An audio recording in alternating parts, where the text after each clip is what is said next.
Welcome back, and thank you. Thank you for sticking with me through some challenging terrain in the last few lectures. I hope our climb has given you some new views of gravity, radiation, and thermodynamics, and some new mental muscles for physics calculations. Now it's time to see what you can do with your new powers. In this lecture, we'll look at the solar system with an astrophysicist's eyes. We've already worked on understanding the planets' orbits. Now we'll look at the planets themselves. Mercury, Venus, Earth, and Jupiter make for an interesting comparative study. A quartet of planets spanning a wide range in orbital distance, size, mass, temperature, and type of atmosphere. We'll use our home planet as a point of reference. Earth orbits the Sun at 1 AU, its radius is 1 Earth radius, and its mass is 1 Earth mass.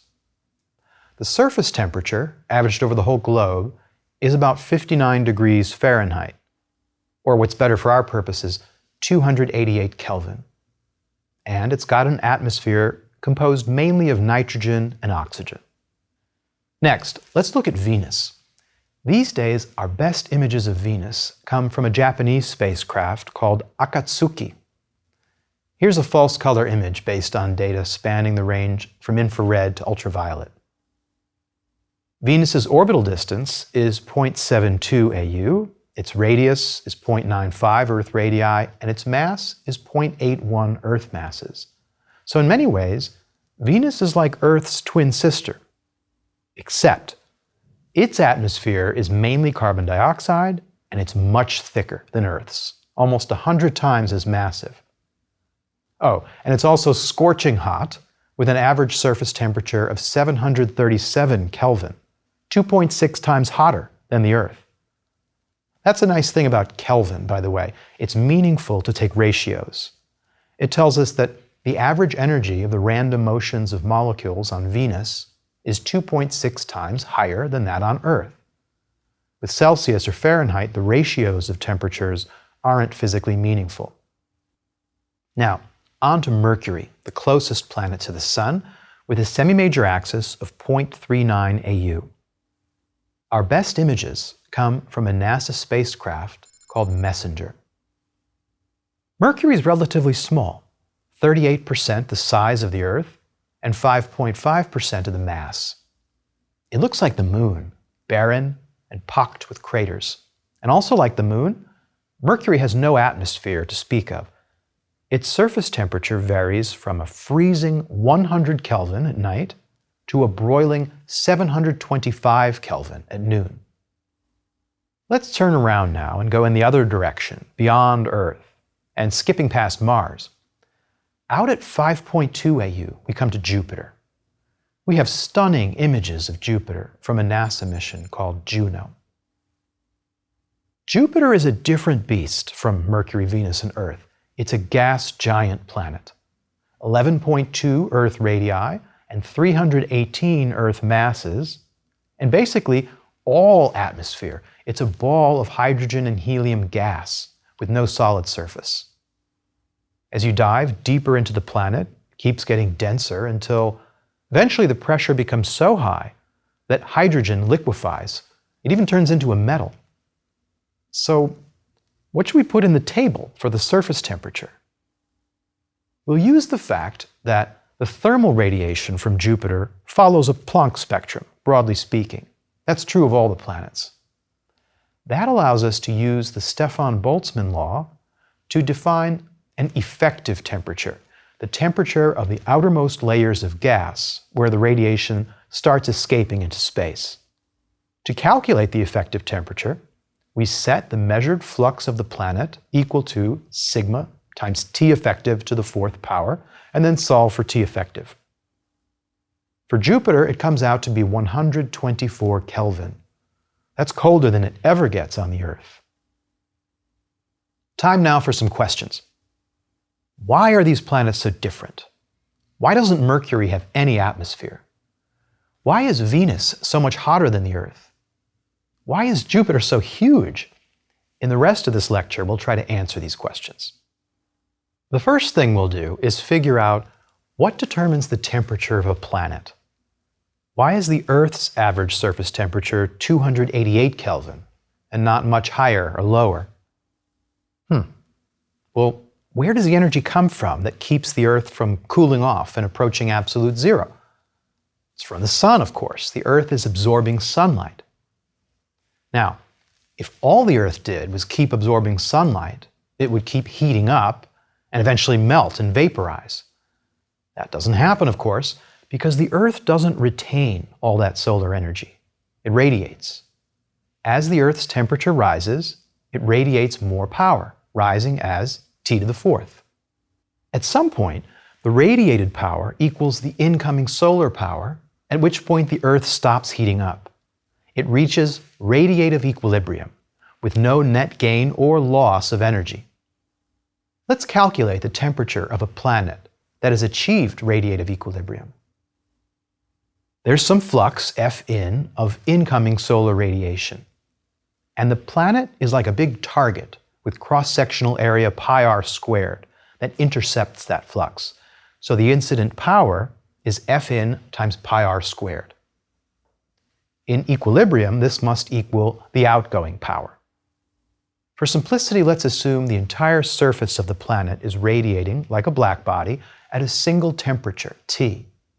So according to the Stefan-Boltzmann law, the flux is sigma T to the fourth, and the total radiated power is sigma T to the fourth times the total surface area, 4πr squared.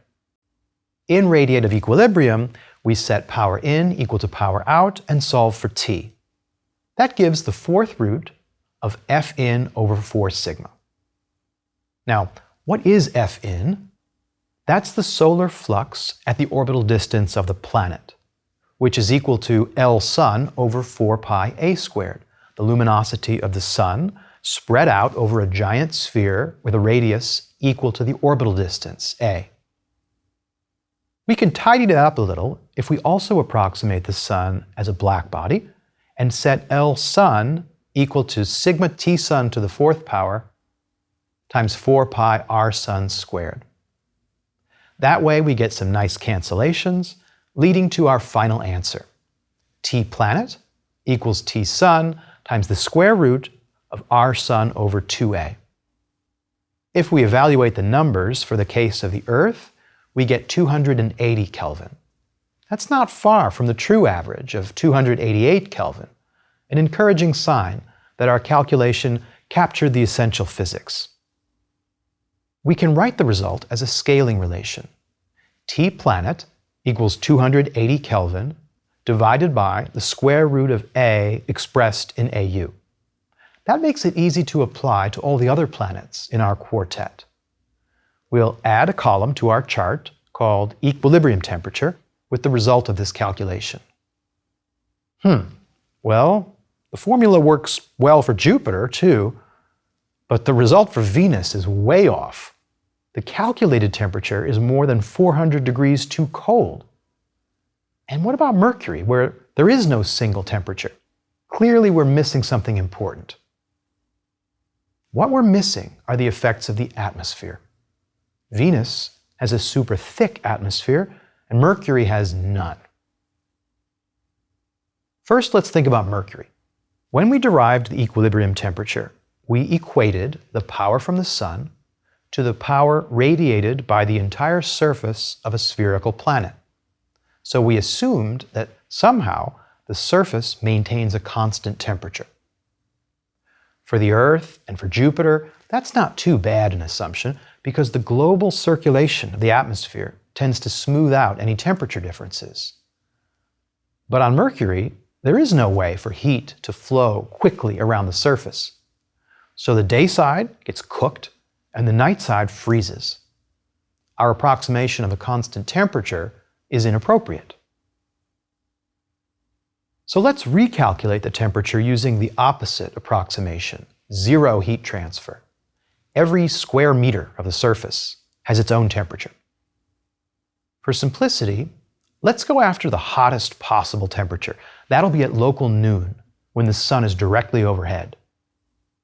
The incoming solar flux, Fin, it's the same as before, But the outgoing flux is the black body radiation at the local surface temperature, sigma T to the fourth.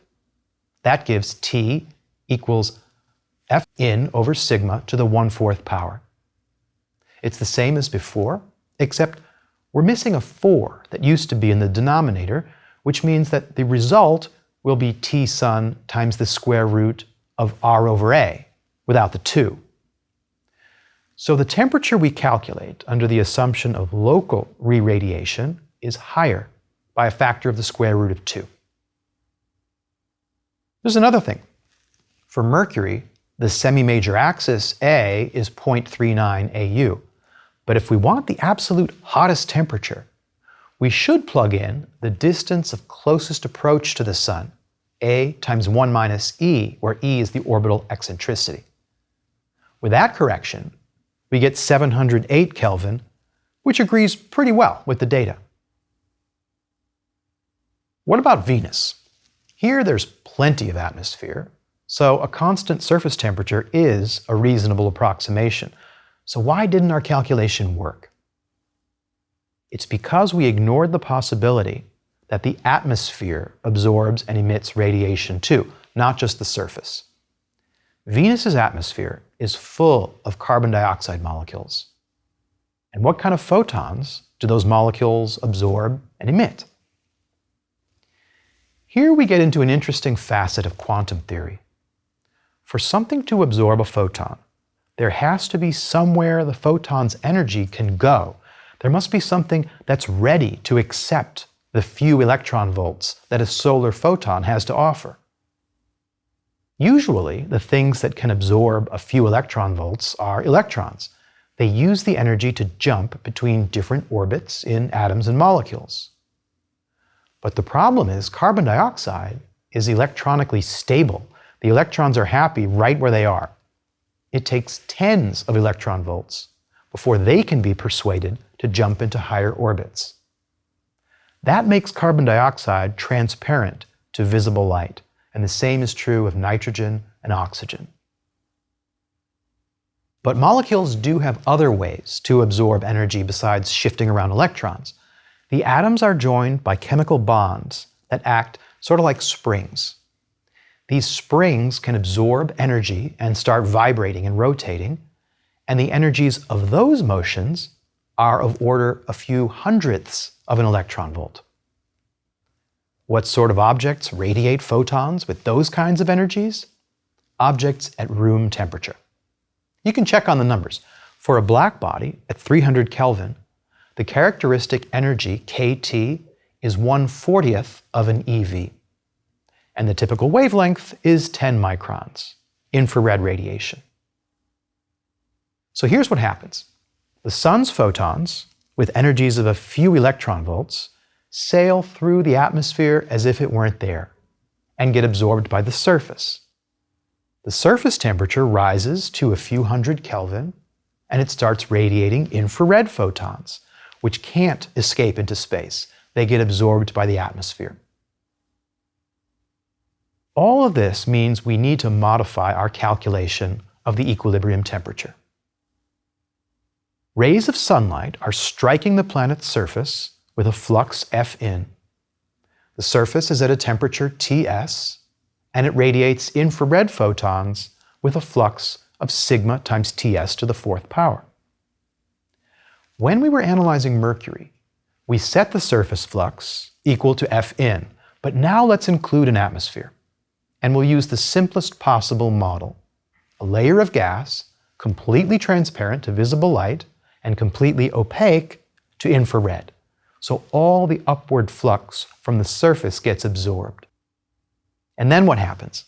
The atmosphere heats up and starts radiating.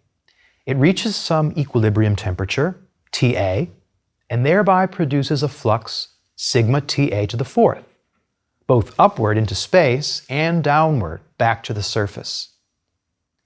In equilibrium, the flux radiated away from the surface must equal the flux hitting the surface from both the sun and the atmosphere. So now sigma Ts to the 4th equals F in plus sigma Ta to the 4th. And the atmosphere also reaches equilibrium between outgoing and incoming flux. 2 times sigma Ta to the fourth equals sigma Ts to the fourth.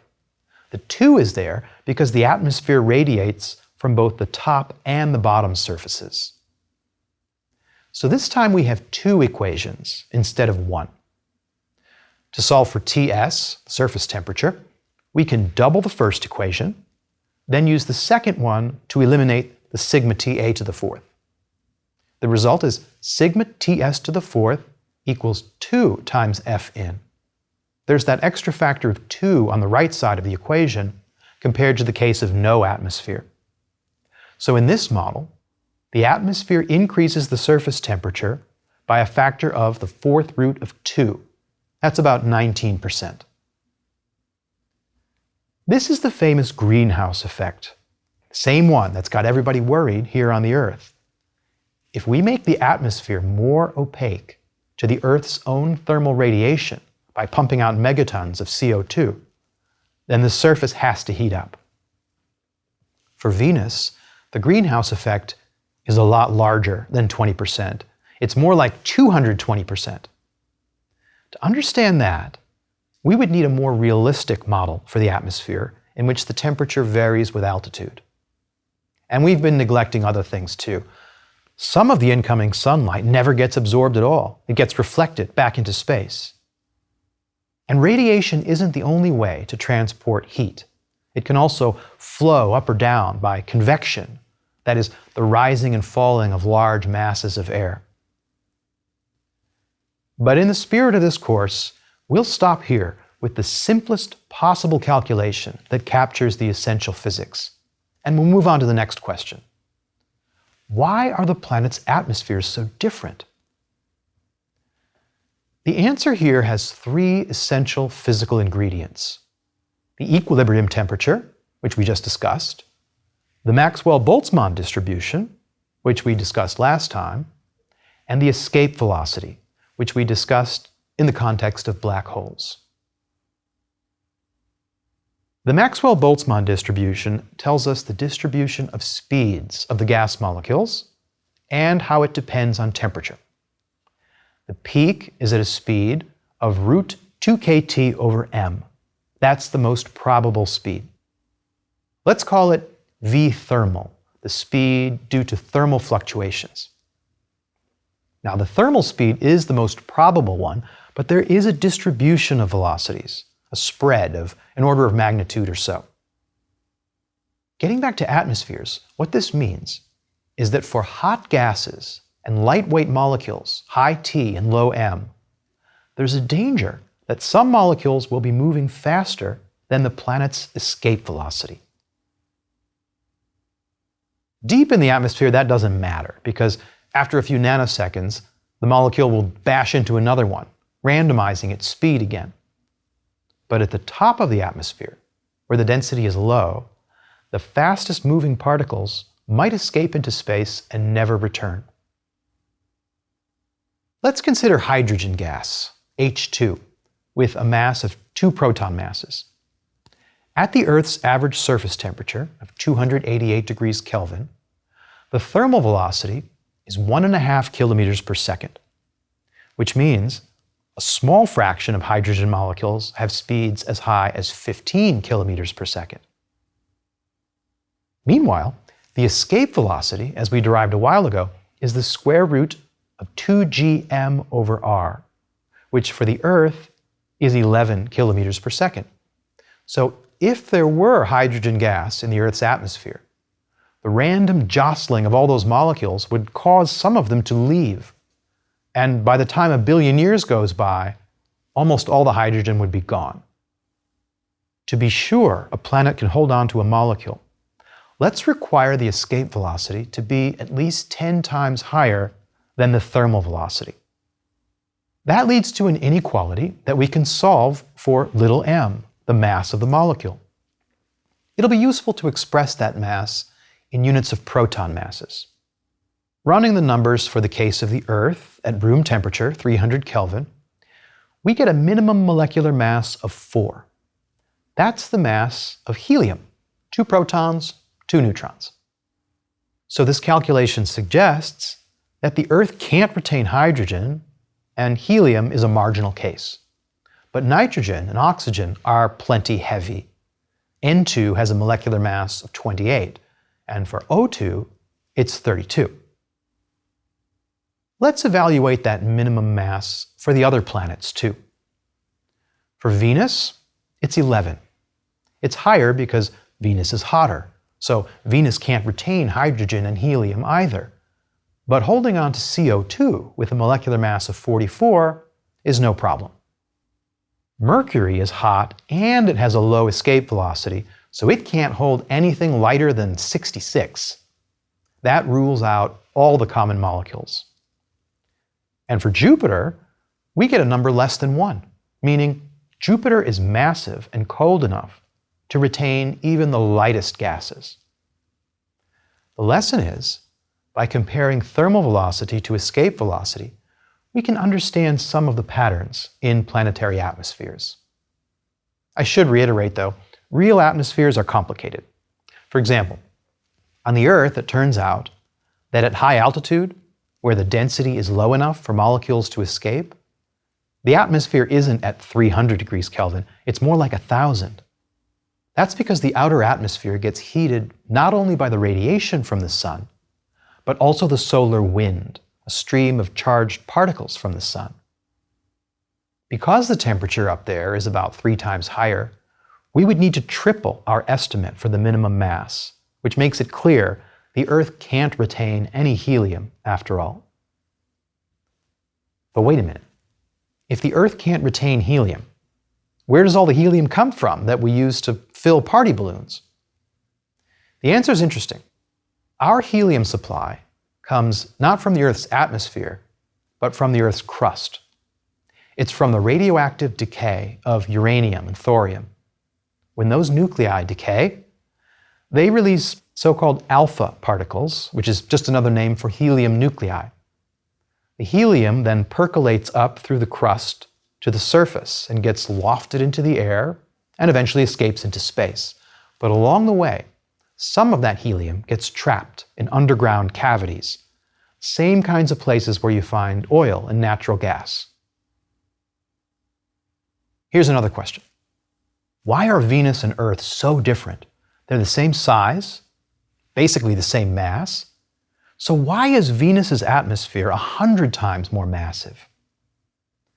The current thinking is that Venus and Earth originally did have similar atmospheres, but Venus underwent a runaway greenhouse effect. Since Venus is closer to the sun, water vaporizes more easily. So if Venus originally did have liquid water oceans, a lot of that water would have ended up in the atmosphere. And water, like carbon dioxide, is a potent greenhouse gas. It's transparent to visible photons and opaque to infrared. That led to a stronger greenhouse effect on Venus than on the Earth. And that, in turn, led to a hotter surface and even more water being vaporized, which increased the greenhouse effect, and so on. It was a positive feedback loop, which ultimately led to the complete evaporation of all the surface water. And what's worse, volcanic activity kept pumping more carbon dioxide into the atmosphere. That happens on the Earth too, but here we have a carbon cycle. The CO2 in the air can dissolve in the oceans and react chemically with hot, wet rocks. But on Venus, the CO2 just piled up in the atmosphere without any oceans or wet rocks to soak it up. And eventually, even the water vapor disappeared, because in the upper atmosphere, ultraviolet photons from the sun can break water apart into hydrogen and oxygen, and then the hydrogen can escape. So Venus was left as a blistering hot, dry planet, smothered in carbon dioxide. Okay, next question. We saw that Jupiter is massive enough to retain hydrogen and helium. But why is it so massive? This turns out to be an interesting story too. Hydrogen and helium are the most common elements in the universe, by far. Carbon, nitrogen, oxygen, They're only a percent or two by mass of the total inventory of atoms. The Sun and all stars are basically giant spheres of hydrogen and helium. So then, why aren't the planets like that too? Why aren't all planets like Jupiter? It's because planets form in a very different way from stars. Stars are what happens when a cloud of gas collapses under its own gravity into a ball of gas dense and hot enough to ignite nuclear fusion reactions. But planets form out of the stuff left over after star formation. A new star is surrounded by a rotating disk of hydrogen and helium gas. That's the material that had too much angular momentum to fall directly onto the star. So it spends millions of years swirling around until friction can drain away its energy and transfer its angular momentum outward, causing the gas to fall onto the star. Now, once upon a time, astronomers thought planets might come from clumps of gas within the disk that collapse under their own gravity, like stars do. But that doesn't work. The disk is too hot, and its gravity is too weak to clump and collapse. These days, we think planets start from the microscopic flecks of heavier elements that are mixed in with the gas, dust grains. They're tiny, maybe only a micron in size, but that's still a lot bigger than those individual atoms and molecules. As a consequence, over time, gravity causes the dust to settle down into a thin layer, thin and dense enough that the dust grains start colliding and sticking with each other. They grow to the size of pebbles, rocks, boulders, and eventually, after millions of years, all the way up to planets. Now, honestly, the details of that process, which is called planetesimal formation, are still hazy. But what's clear is that the hydrogen and helium don't participate. They're too lightweight. Their high thermal speeds prevent them from condensing. So now the question becomes, why aren't all planets rocky? Where did Jupiter come from? Well, if a rocky planet gets big enough, its escape velocity will start to exceed 10 times the thermal velocity of the gas. That's what allows the planet to start attracting and retaining gas from the huge reservoir of hydrogen and helium all around it.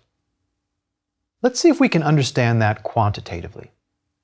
We might be hazy on the details of planetesimal growth, but in the solar system, clearly this process had no trouble making objects as large as Venus and the Earth.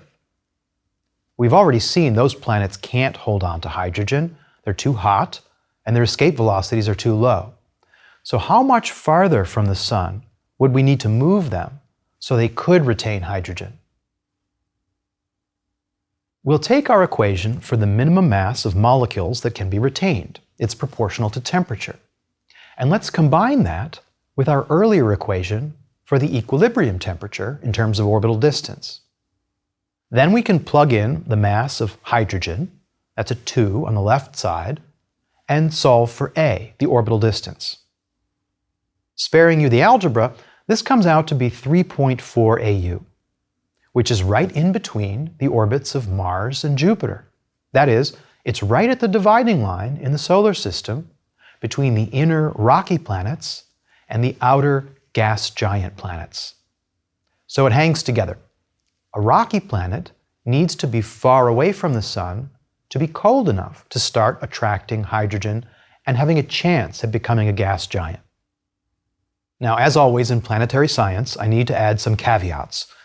Planet formation is more complicated than I've just made it out to be. As a rocky planet attracts more gas, there comes a point at which the atmosphere is so massive that it starts affecting the planet's escape velocity, which our calculation ignored. Furthermore, to make a giant planet, we need the rocky planet to attract the gas quickly enough, within a few million years before the gaseous disk disappears. When you do all that more carefully, you find that a more realistic starting point for a giant planet is a core of 5 or 10 Earth masses, not one Earth mass. And that turns out to be a difficult threshold to reach. What helps, though, is that beyond about 3 AU, there's more solid material in the disk because it's cold enough for common molecules like water, methane, and ammonia to exist as frozen ice particles rather than as vapor. In astro jargon, we say that a planetary system has a snow line, beyond which the abundance of solid material rises sharply. That gives you more snow to pack onto a growing protoplanet and makes it easier to reach that threshold mass for accreting the surrounding gas and becoming a giant planet. We'll talk more about this theory when we discuss exoplanets. For now, I hope I've given you some new insights into the solar system. And like always, every time we achieve a new level of understanding, new questions arise. Let me pose one in closing. We saw that hydrogen and helium are by far the most common elements in the universe. But why? Why is everything else so much rarer? As it turns out, this observation, like the cosmic microwave background radiation, is another pillar of evidence supporting the theory of the Big Bang. I look forward to explaining how that works.